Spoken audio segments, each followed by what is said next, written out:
get over there, boy.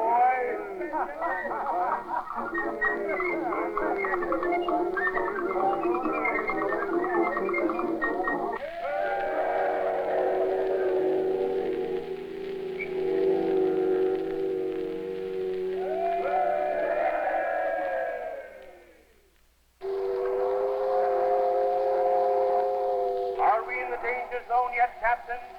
Yes, but while it is greater right here, there is danger everywhere on the sea. That's true, but you'd hardly think so from the way the boys are singing. The Yanks are at it again, the Yanks are at it again. You'll find them everywhere, on land and sea and in the air. Just take a look at our men, they're going in and out. Old Kaiser Bill will surely get his fill before we do. For Uncle Sam will teach him lots of things he never knew.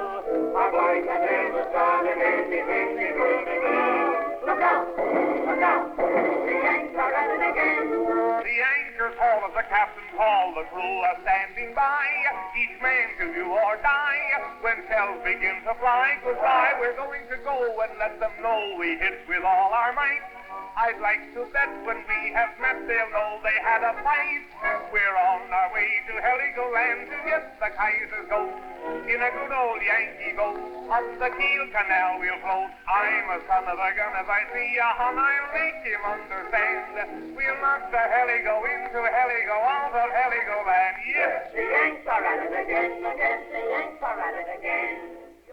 Now, I'm no sniveling blighter, but I admit my eyes grew brighter when I heard of them singing when they crossed the raging sea, when I heard of them mocking terror with a merry laugh of mirth. Why, hell, I'd be glad to be in jail in such a land as gave me birth. Look out, the Yanks are at it again. Oh, we'll make the Kaiser pay for that Lusitania crime.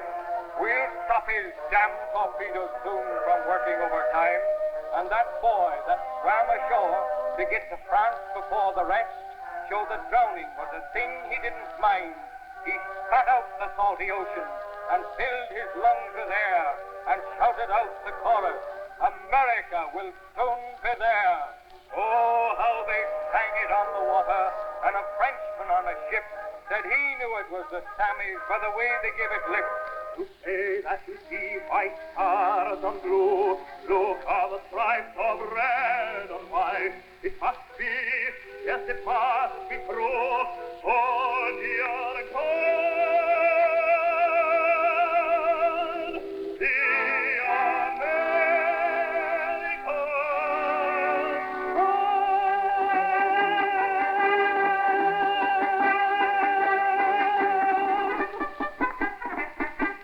Boys, I want to say a few words to you before we go ashore. This is a memorable event in the history of America, being the first time that an American military force has set its foot on the ancient soil of France. Today you are representatives of that great republic, the United States of America. You have been sent here to help those who once helped you in the hour of distress. You have been sent here to pay an old and honorable debt. You have a sacred duty to perform. Your country has placed its honor and its flag in your hands. Guard them both, and if need be, protect them with your life.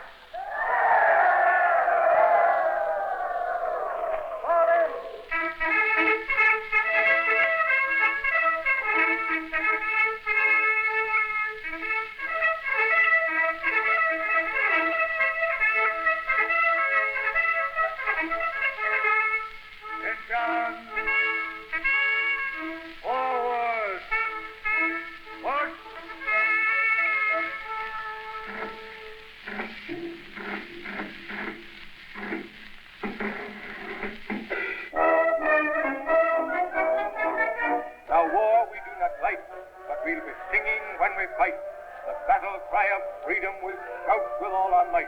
We'll stoke it to the Hun with Johnny Get Your Gun, or there'll be a hot time in the old town tonight. This morning I met a Canadian, his arm blown to a rag, singing, file and pack up your troubles in your old kit bag. The Guinness is coming down. Hope he's landed. Here he is now. Get the top off. Give him a lift. On your horses, Murphy. His left leg is broken. Ow! His right arm is gone and fairly. Ah, don't touch me. And one of the eyes is gouged out. But I'll be all right by the morning.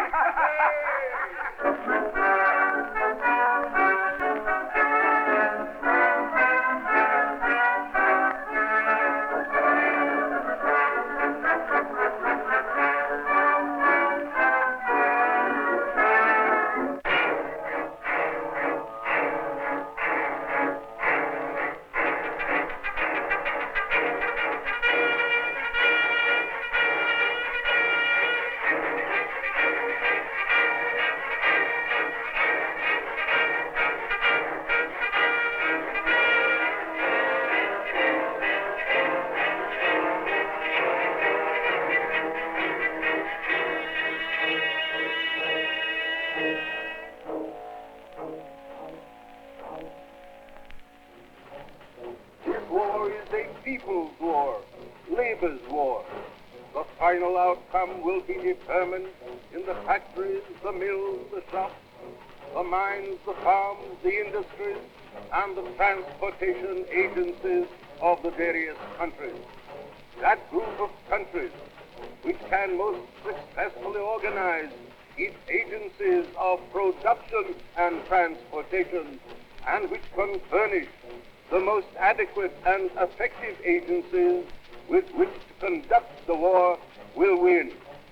The workers have a part in this war, equal with the soldiers and sailors on the ships and in the trenches. Labor will do its part in every demand the war makes. Our republic, the freedom of the world, progress and civilization hang in the balance. We dare not fail. We will win. How long did you join the war for, Harry? 7 years. Oh, gee, you're lucky. I'm for the duration.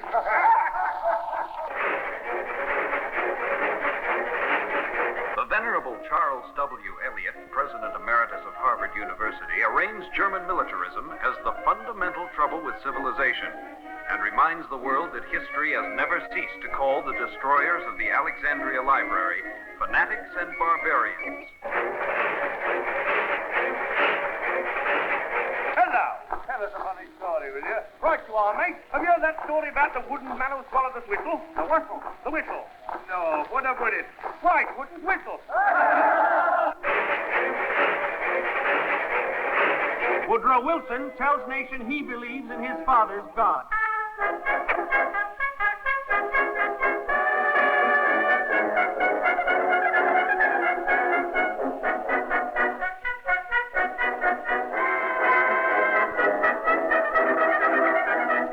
Force without stint or limit, force to the utmost. We are at war with devils, and it is worth all the suffering it entails.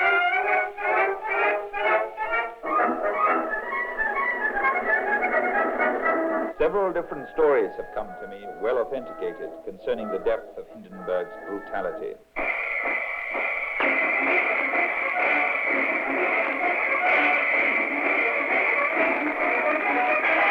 Ever heard the little story about the wooden man who swallowed the wooden spoon? No, what about it? Don't you know what's the matter with him? No. Why, he can't stir.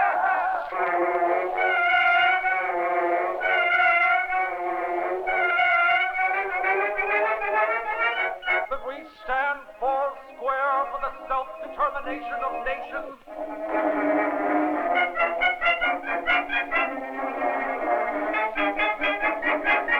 Bonds buy bullets. Buy Liberty Bonds. Almighty God, Right, truth, justice, Freedom and democracy. no indemnities and no annexations. Golden voice of Caruso swells in victory song to crowds and streets. Johnny, get your gun, get your gun, get your gun. Take it on the run, on the run, on the run. Hear them calling you and me, every son of liberty. show your grit, do your bit. The Yankees fill the ranks from the towns and the tanks.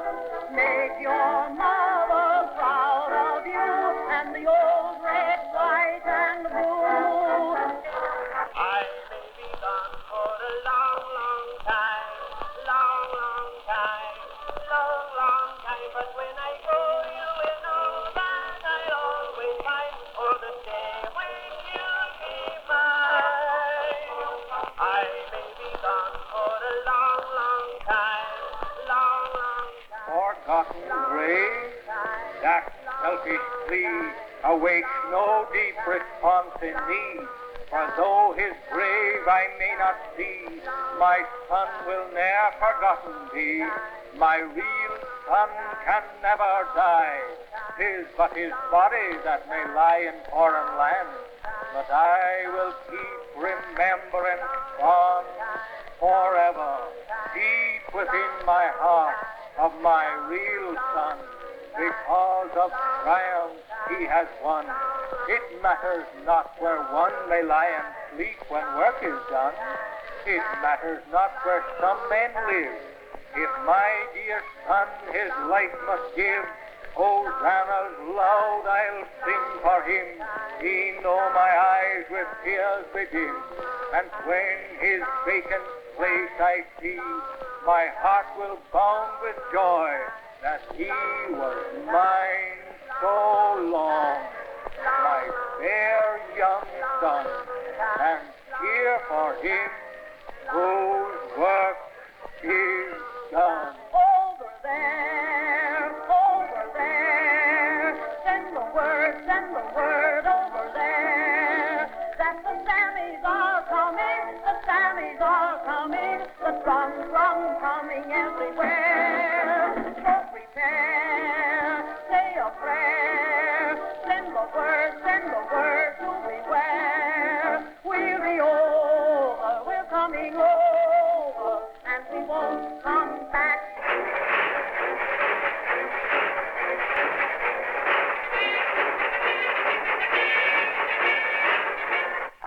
Hey, fellas, guess what I got tonight? If me mother could see me now.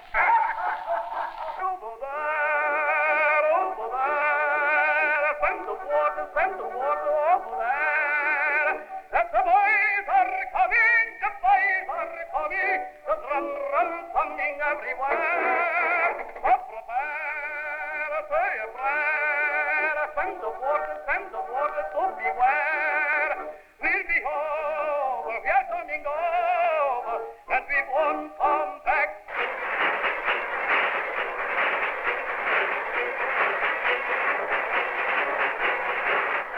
Oh, they were singing on the transport, they were singing on the train. When they left their land behind them, they were humming a refrain. And I'll bet they'll have a chorus, gay and glad in greeting for us, when this hell and slaughter's over and they sail back home again.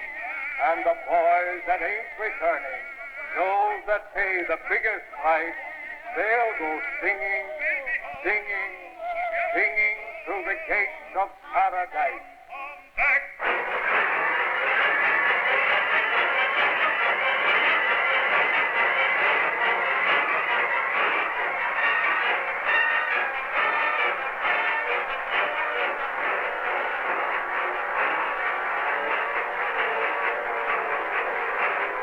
Ever heard the little story about the man who swallowed the spoon? No, what about it? Why, it wouldn't whistle.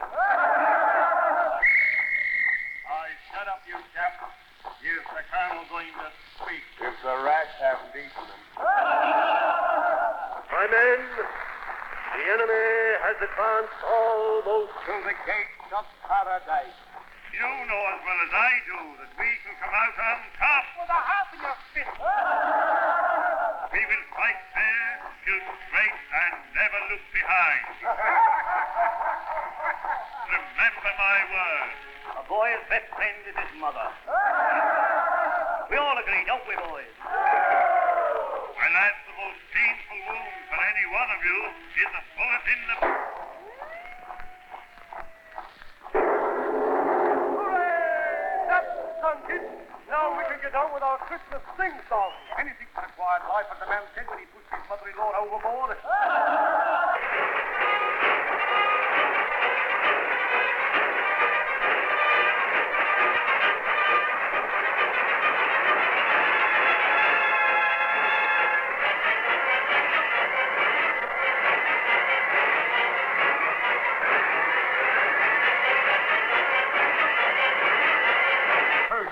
Mar, Yves, Rutland, La Somme, Hey, Actin, l'Argonne, The Piave, Hastendal, the Isonzo, Tannenberg, Roussillon, Ludendorff, Big Bertha, Saint-Michel, Pillow Wood, Luttish, Lisbon, Fordine, Lyddite, Potato Masher, Mark 5, the 75, Vieux-Port, Galicia, Emi Ridge, Chemin de Fer, Riedensturm, Gallipoli, Force, Compiègne.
Hello, chum. Have I hit you? Hey, what's the matter, mate? Don't you know what's the matter with him? No. Why, he can't stir. If you're looking for your sweethearts, we know where they are. Hanging on the old barbed wire. If you want the old battalion, we know where they are. Hanging on the old barbed wire.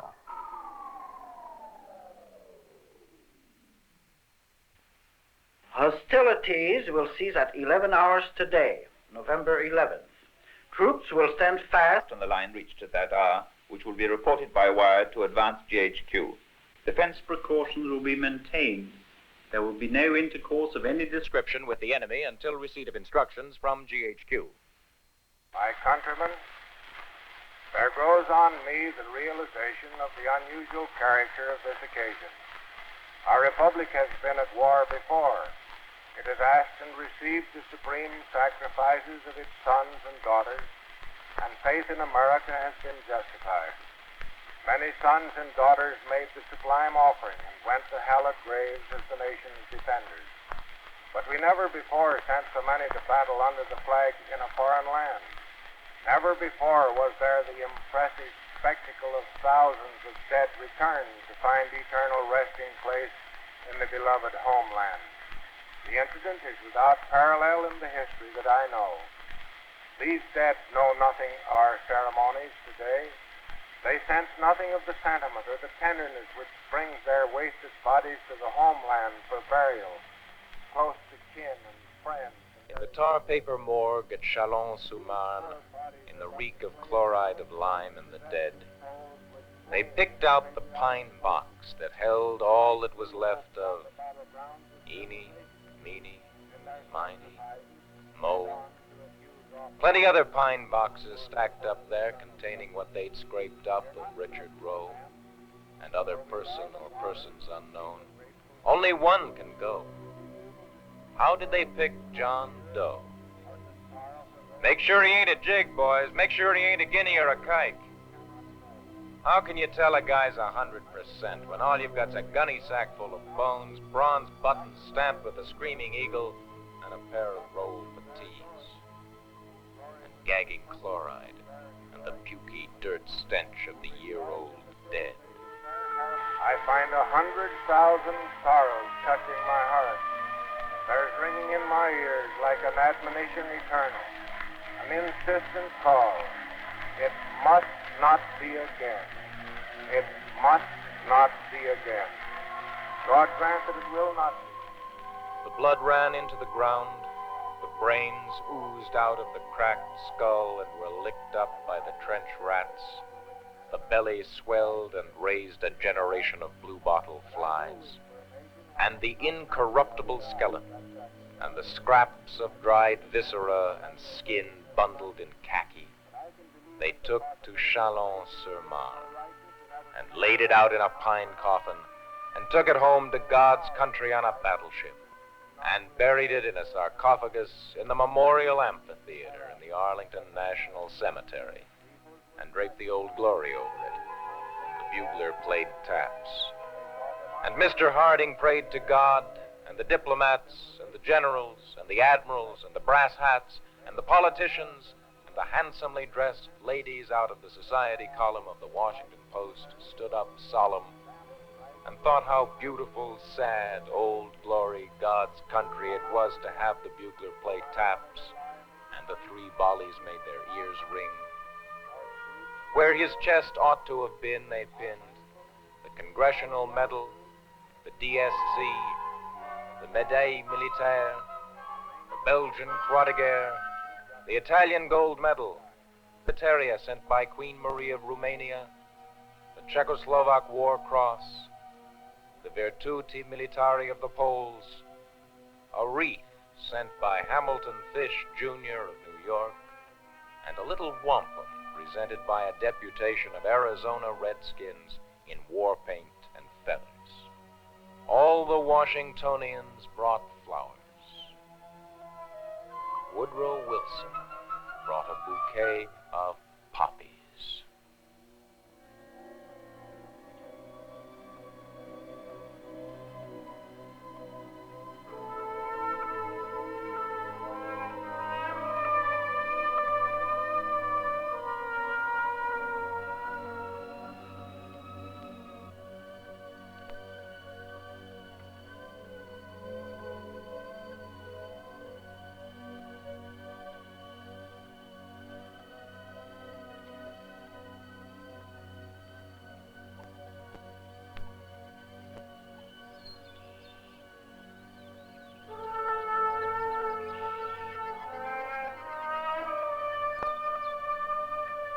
Here, dead we lie, because we did not choose to live, and shame the land from which we sprung. Life, to be sure, is nothing much to lose, but young men think it is, and we were young.